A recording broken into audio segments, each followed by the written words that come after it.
রাসূল সাল্লাল্লাহু আলাইহি ওয়াসাল্লামের শেষ মুহূর্ত।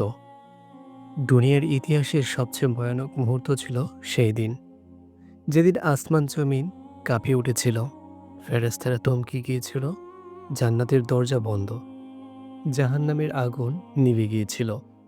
কারণ আজ মৃত্যুর ফেরেশতা মালাকুল মাউত এসেছেন দুনিয়ার সবচেয়ে প্রিয় মানুষটির জান কবজ করতে। মদিনার সেই দুপুর, রাসূল সাল্লাল্লাহু আলাইহি ওয়াসাল্লাম বিছানায় শুয়ে আছেন, চেহারা বিবর্ণ, শরীর গামছে। সাহাবীরা একপাশে বসে কাঁদছেন, আর মা ফাতিমা রাদিয়াল্লাহু তাআলা আনহা কাঁদতে কাঁদতে বলছেন, আব্বা, আপনার এত কষ্ট কেন?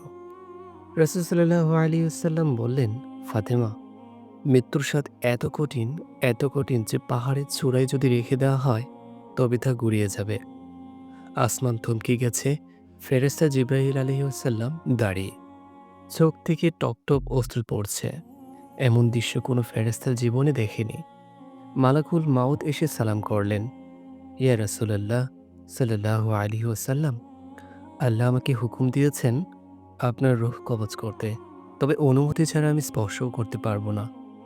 প্রিয় নবী সাল্লাল্লাহু আলাইহি ওয়াসাল্লাম চোখ তুললেন, বললেন, ওহে মালাকুল মাউত, আমার উম্মতের মৃত্যু কেমন হবে?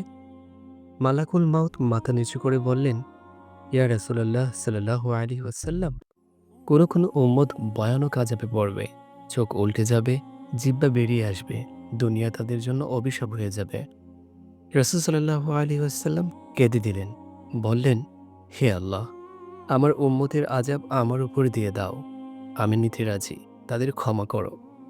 এই কথা শুনে ফেরেশতারা কেঁপে উঠল।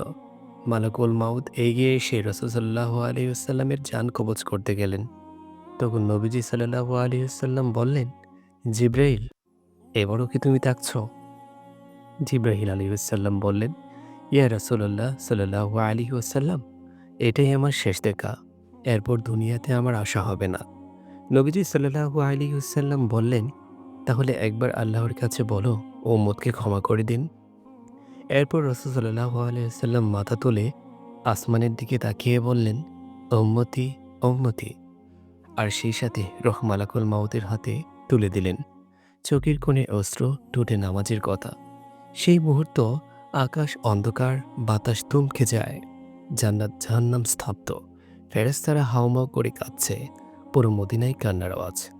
এই ঘটনা থেকে আমরা যা শিক্ষা পাই, রাসূল সাল্লাল্লাহু আলাইহি ওয়াসাল্লাম মৃত্যুর সবচেয়ে কঠিন যন্ত্রণা নিজের জন্য নিলেন, শুধু যেন আমরা জাহান্নামের ভয়াবহতা থেকে বাঁচি। আর আমরা কি করছি? নামাজ, গুনাহ, এগুলো তো লিপ্ত আছি। আজও সময় আছে ভাই, ফিরে আসো। একবার সেজদায় পড়ে বলো, ইয়া আল্লাহ, রাসূলের উম্মত হয়ে তোমার কাছে ফিরতে চাই।